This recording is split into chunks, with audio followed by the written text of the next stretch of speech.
Ku beri kemuliaan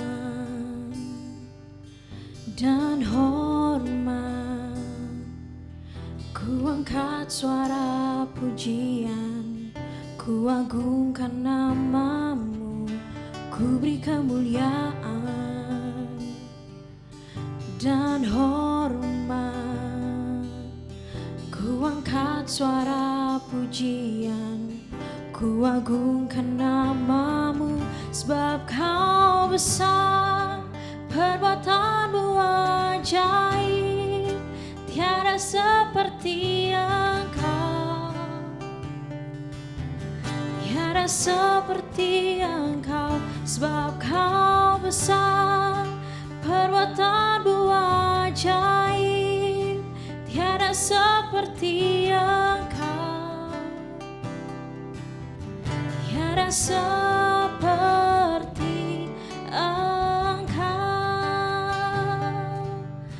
tinggikan Engkau Tuhan pagi hari ini. Ku beri kemuliaan dan hormat, ku angkat suara pujian, ku agungkan namamu.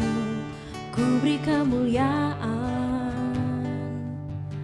dan hormat, ku angkat suara pujian, ku agungkan namamu. Sebab kau besar, perbuatanmu ajaib, tiada seperti engkau, tiada seperti engkau. Sebab kau besar, perbuatanmu ajaib, tiada seperti engkau, seperti engkau. Sebab kau besar, perbuatanmu ajaib, tiada seperti engkau, tiada seperti engkau. Sebab kau besar, perbuatanmu ajaib, tiada seperti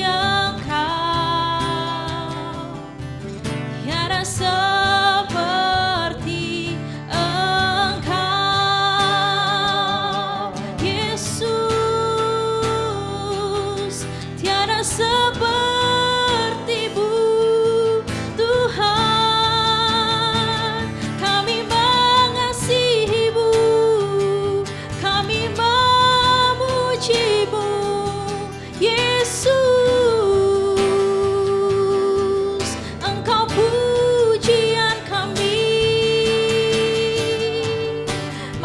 Suaramu di rumah-rumah, sembah Tuhan pagi hari ini. Yesus, Engkau layak disembah ya Tuhan Yesus. Engkau layak dipuji, Engkau layak ditinggikan ya Tuhan Yesus. Bertahtalah atas setiap pujian kami Tuhan. Oh Yesus Tuhan, haleluya. Kami sembah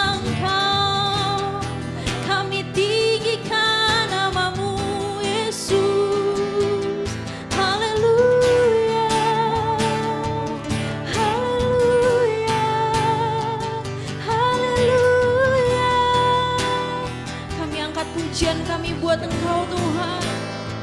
Kami angkat tangan kami Tuhan memuji Engkau Yesus. Kami cuma mau bilang Tuhan, Engkau yang berkuasa Tuhan, Engkau yang layak dipuji ya Tuhan Yesus.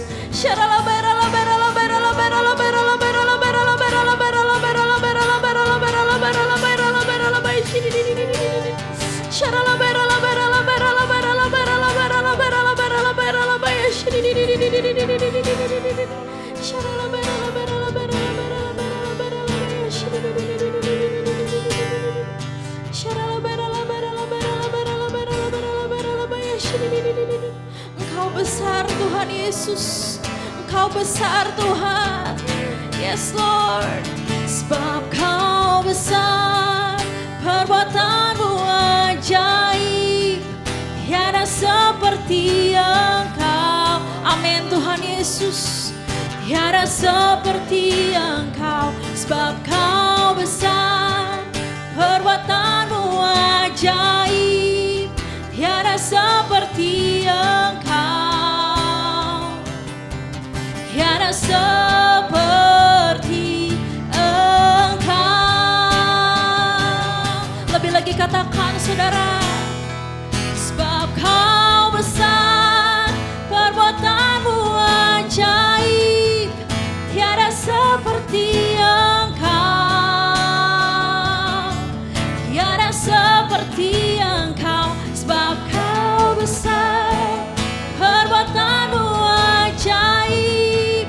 Tiada seperti Engkau, tiada seperti Engkau, tiada seperti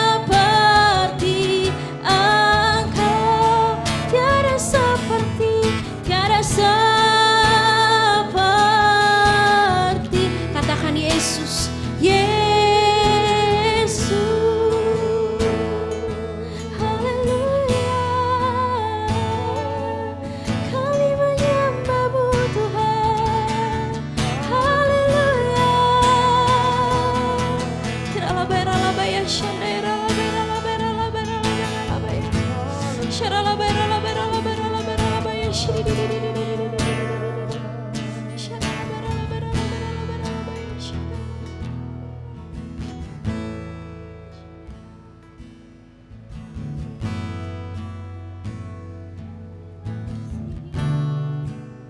Kami bersyukur buat pagi ini Tuhan.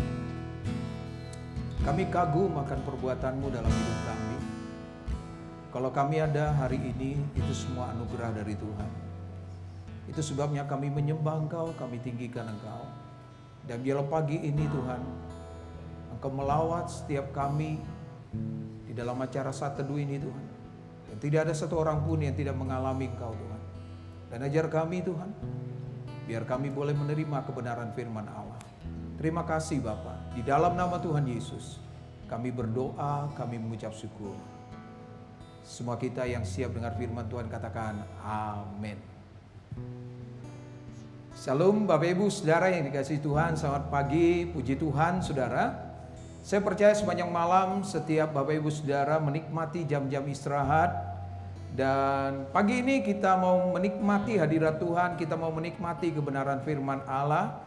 Dan menjadi perenungan bagi kita pagi hari ini adalah temanya penggarap-penggarap kebun anggurnya Tuhan. Nah, mari Bapak Ibu Saudara siapkan Alkitab, mari buka Alkitab kita. Yang menjadi perenungan bagi kita hari ini diambil dari Matius 21 ayat yang ke-33 sampai ayat yang ke-37. Mari perhatikan firman Tuhan ini. Dengarkanlah suatu perumpamaan yang lain, adalah seorang tuan tanah membuka kebun anggur dan menanam pagar sekelilingnya. Ia menggali lubang tempat memeras anggur dan mendirikan menara jaga di dalam kebun itu. Kemudian ia menyewakan kebun itu kepada penggarap-penggarap lalu berangkat ke negeri lain. Ketika hampir tiba musim petik, ia menyuruh hamba-hambanya kepada penggarap-penggarap itu untuk menerima hasil yang menjadi bagiannya.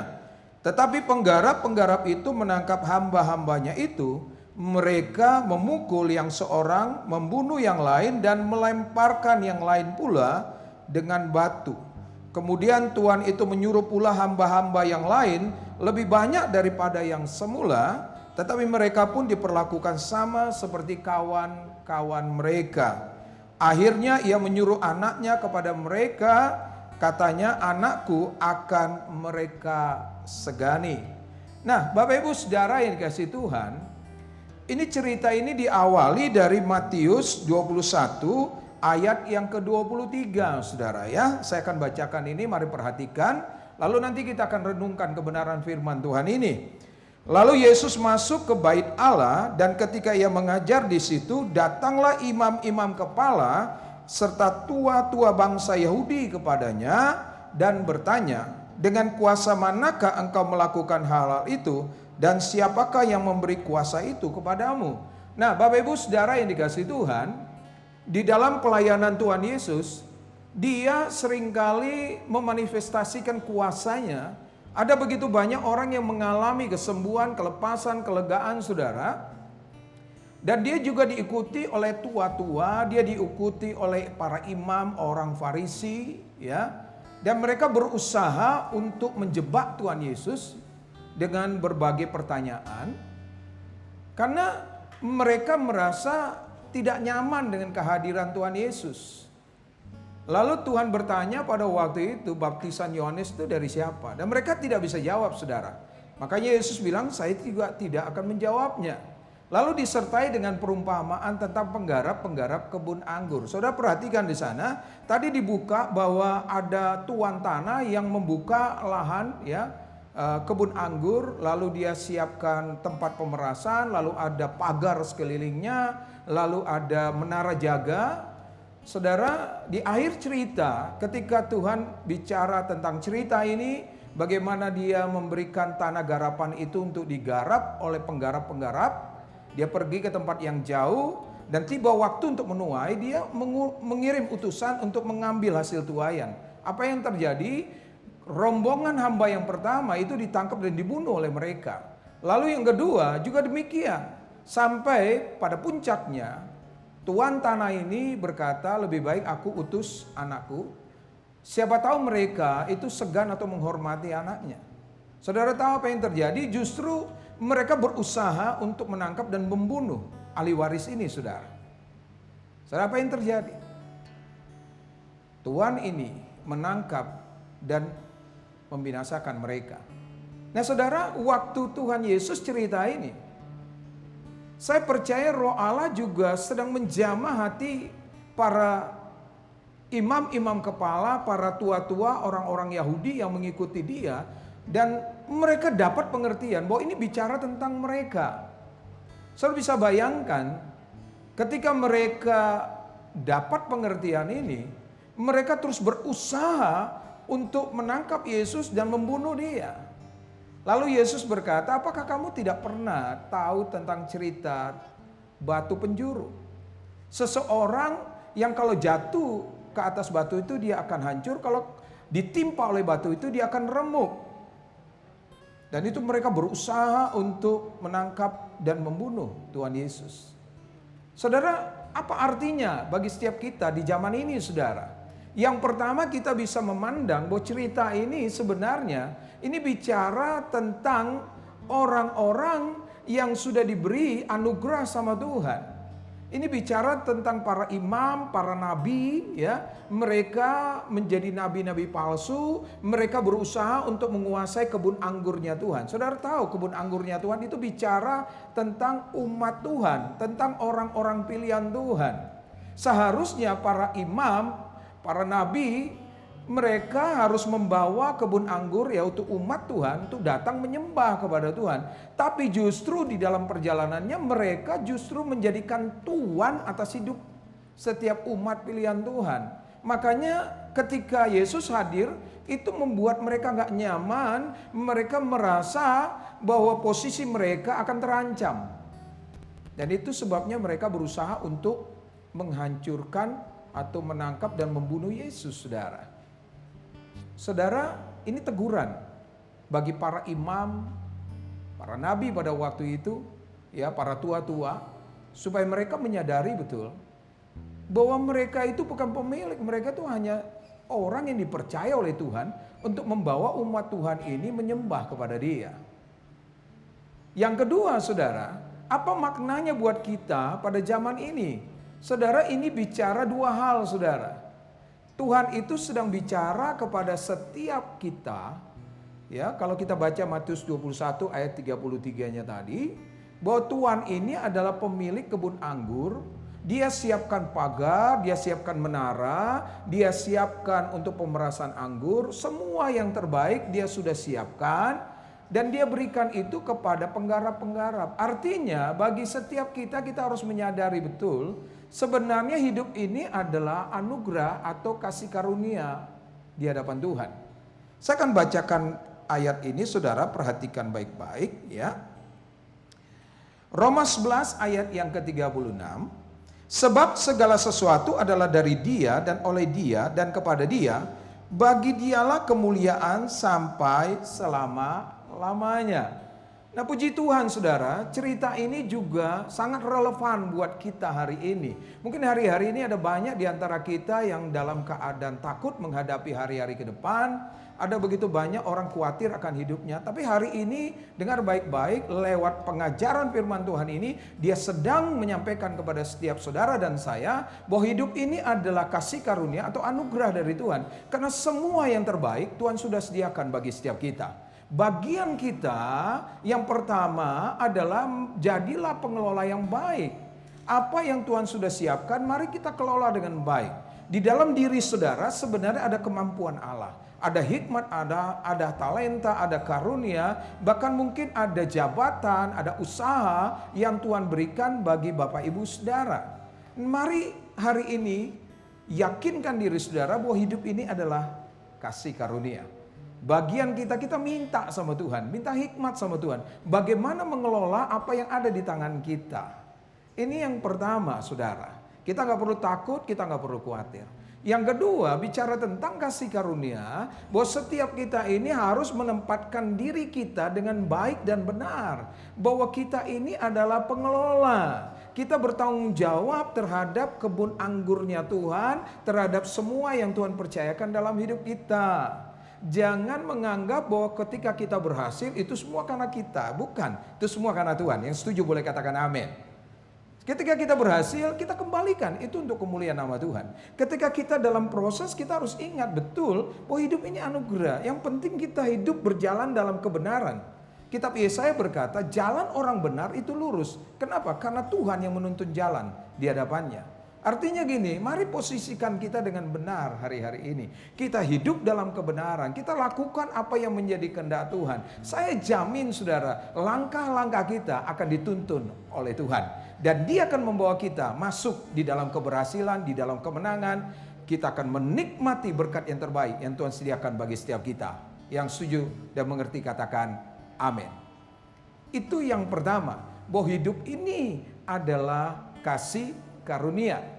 Jadi setiap kita biarlah kita menjadi pribadi yang gak perlu takut, kita gak perlu khawatir. Yang kedua, kita tempatkan menjadi seorang penilik atau pengelola. Lalu yang ketiga saudara, biarlah setiap kita menjadi pribadi yang setia, hamba yang baik.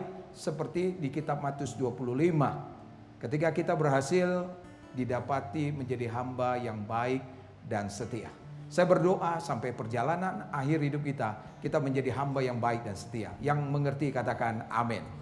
Nah, Bapak Ibu Saudara yang dikasihi Tuhan, poin yang kedua makna rohani bagi setiap kita pada zaman ini, Tuhan sedang mengajar setiap kita bahwa Dia adalah Allah yang maha kuasa. Dan Dia satu-satunya yang layak kita sembah. Yang setuju dan mengerti katakan amin. Nah, mari perhatikan, ini ayat penutup di mana Tuhan Yesus berbicara dengan para imam pada waktu itu. Kata Yesus kepada mereka, belum pernahkah kamu baca dalam kitab suci, ya, batu yang dibuang oleh tukang-tukang bangunan telah menjadi batu penjuru. Hal itu terjadi di pihak Tuhan, satu perbuatan ajaib di mata kita. Jadi, Bapak Ibu Saudara yang dikasihi Tuhan, kitab Matius 21 ayat 42 ini mengajar kita bahwa Yesus itu batu penjuru. Artinya apa? Dia adalah juru selamat dalam hidup kita. Dia adalah Allah yang berkuasa. Setiap bangunan itu perlu ada batu penjuru, itu adalah pondasi. Bangunan harus ditopang oleh pondasi yang kuat. Dengar baik-baik. Sehebat apapun kita, tanpa Tuhan kita tidak ada apa-apanya. Dan kita harus percaya bahwa Dia satu-satunya juru selamat. Kita harus kembalikan segala pujian, hormat, dan kemuliaan hanya bagi Tuhan. Hanya Dia yang layak kita sembah. Bukan keberhasilan kita, bukan usaha kita, bukan karir kita, bahkan bukan pelayanan kita atau nama baik kita. Tapi hanya Yesus yang layak kita sembah. Dialah juru selamat dalam hidup kita. Yang setuju dan mengerti katakan amin. Biarlah hari ini setiap kita boleh menerima kebenaran firman Tuhan ini.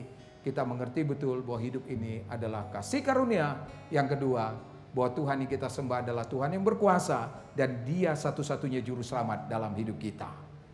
Mari kita naikkan pujian ini sekali lagi, katakan. Sebab Kau besar, perbuatanmu ajaib, tiada seperti Engkau. Tiada seperti Engkau, sebab Kau besar, perbuatanmu ajaib, tiada seperti Engkau.